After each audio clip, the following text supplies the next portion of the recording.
Hey folks, Paul Carlson here with the Armory Life. I hope you are having a great day today, like I am out at the range. Now, I'm out here tinkering around with the Hellcat. And what I'm gonna be working on now is I'm gonna be working on some transitions, and I'm specifically gonna be taking a look at what it is that I can learn about transitions in my shooting in general and with the Hellcat specifically while I'm tinkering with this Mantis X.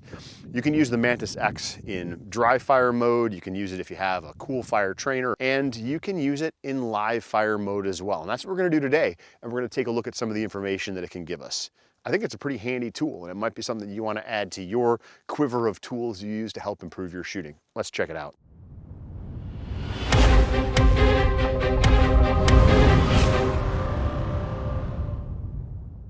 All right, so the first step is to open up the Mantis app, and I'm then going to go ahead, once the app is open, I'm going to just press the button right here on the bottom of the device. You can see there's a green light flashing, and that tells me that it is ready to connect. I'm gonna go ahead, I'm gonna set the pistol down and pick up the phone, and I'm simply gonna press connect.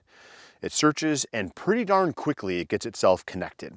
So now we've got this gun set up. I'm gonna go ahead and I'm gonna do this in what I call open training, or what Mantis calls open training. But before I do that, I wanna head back and I want to hit the settings, and I wanna change the pistol that I'm using. So I'm gonna go ahead and I'm gonna use my Springfield Armory Hellcat. There we go.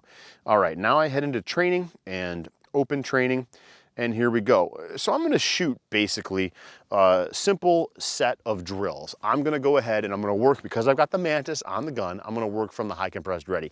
I don't have a holster that fits the Mantis, and I don't have a magazine base pad adapter for the Mantis to be able to put it into the holster. So we're gonna go ahead and we're gonna run from the high compressed ready. And I'm simply gonna work on some transitions.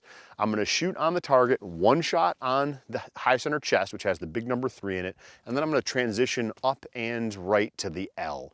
So again, I'm gonna shoot one round to the 3, one round to the L, and I'm gonna repeat that 4 times. So I'm gonna shoot, am I repeating it 4 times?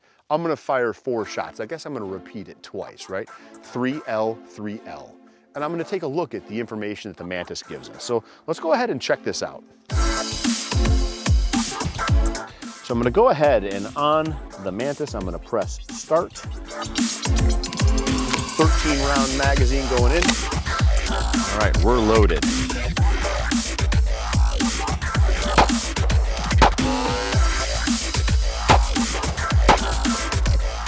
All right, you can see I had a little bobble in there in the middle, forgot what it is that I was actually doing. Let's go ahead and let's stop it and reset and start again.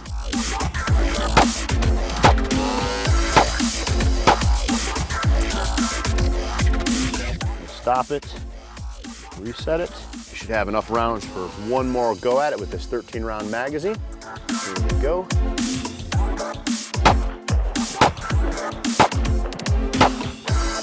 Whew. Dropped one very badly, didn't press start. Run it again. Isn't that funny that I forgot to press start on the one that I dropped the shot? Now you know how I play. All right, last go at it. We should have 5 rounds left with 2 4. Here we go.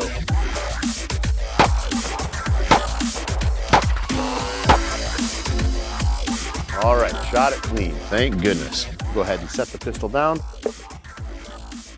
I'm gonna go ahead and pick up the Mantis here, and let's stop it and reset it. My average score on that one was 38.9.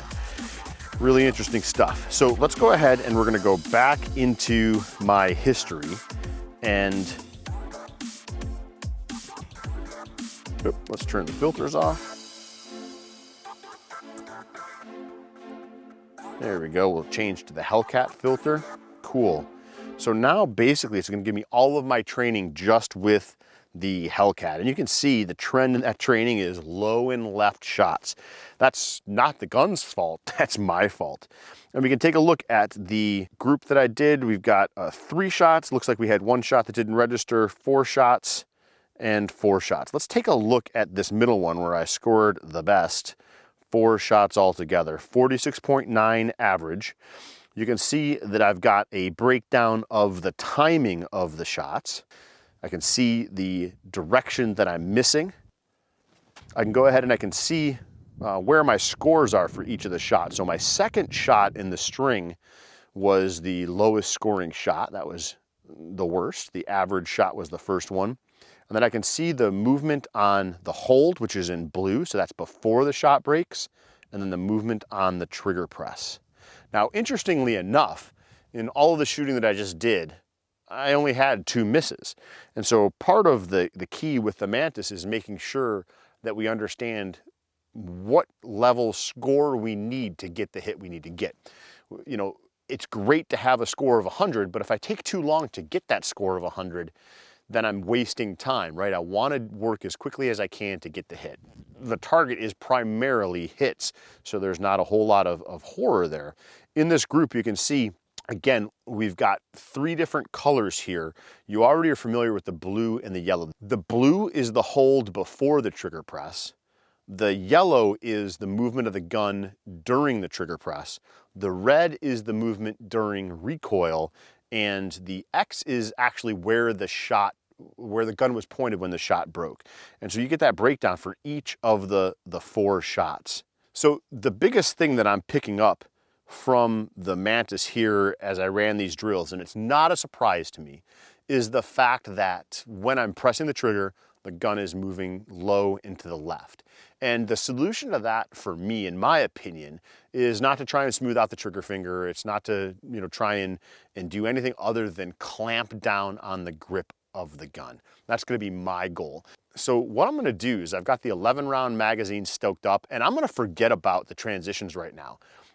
This low left movement of the trigger doesn't really have anything to do with the transitions. It has to do with me focusing on the fundamentals. I'm gonna increase my grip strength. I'm gonna fire 11 shots into that letter L, and let's see how that turns out. I'm gonna head back to training. I'm gonna go ahead and I'm gonna press start. I'm gonna insert a fresh magazine. We should have 12 rounds in the pistol. Yep, we've got 1 in the pipe. And let's see what it is that we can find out. Again, I'm gonna fire 12 rounds into that letter L. And what I'm gonna work on is I'm gonna work on closing up the spaces in my grip and increasing the pressure of my grip all around. Let's see what it does to that trigger press. Here we go.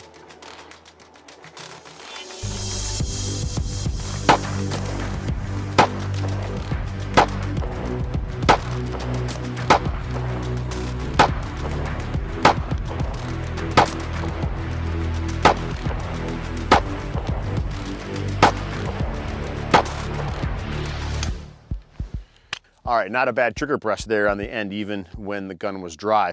We'll go ahead and clear the pistol, set it down, and now we can take a look. So the score on the last shot was 67.6. I'm gonna go ahead and press stop. Average score 74. All of it's clean, and we've now got, I think, 2 data points that are important for me in my shooting. First of all, we can look at the scores all together here. The first shot was an 85, 84, 86, 72, 71. Then we got a 28.9, right? That's going to be one of the shots, I'm guessing, low and left, although it's still in. And then our shots continued to be in the 60s, 70s, and 80s. Okay, cool. So I'm going to go ahead and scan forward. Again, we know the average score is 74.6. So we can take a look here at our shot progression, starting up high and then dipping down to that low shot and then staying just about average.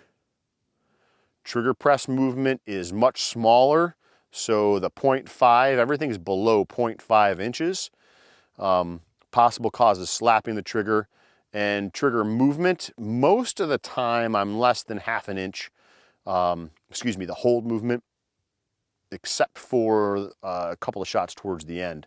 All right, now let's take a look at the hold. I still see on shot number 13, only had 12 rounds, but so we can see on shot number 1, whoops. So we can see on shot number 1, low and left movement, low and left movement. Shot number 3, pretty good. Shot number 4, low, low and left, low and left, low and left, low and left, low and left. So we've got the same kind of trend, just not quite as extreme. And obviously, since they were all hits, and higher scores on the Mantis, better performance. So I said there were 2 data points. Number 1, I improved on the amount that I was dropping the gun to the low and the left by increasing grip pressure. Data point number 1. Data point number 2, and this is an important one for me, is that making the transitions, that's when the error comes into play. And that error is coming into play most likely because my brain has something else that's going on. I'm trying to remember what I'm gonna shoot and when I'm gonna shoot it, in what order, and all those kinds of decision-making things. And I'm blowing up on the fundamentals. I'm falling down there. Now, what does that really mean? What it really means is I need to spend more time on the fundamentals, and I need to have those fundamentals ingrained. So instead of having to consciously make sure I do those things, having them be plain and simple, natural.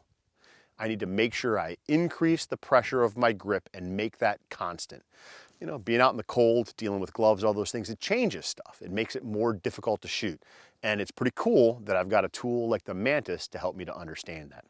You know, folks, you might consider picking up one of the Mantis products. They've got products that range all the way from simple dry fire products all the way up to the Mantis X10 Elite, which I have one of those. We're going to be taking a look at that in the future. Pretty cool products that may be able to give you some insight in ways that you can improve your shooting. So folks, head on out to the range and see what it is that you can find out about your shooting. Maybe you don't even need the Mantis. Maybe you can just look and say, hey, low left. Hey, Paul said increase grip pressure. Increase that grip pressure and see what happens. All right, folks, that's it for me this time. I will catch you back here on the Armory Life. Thanks so much.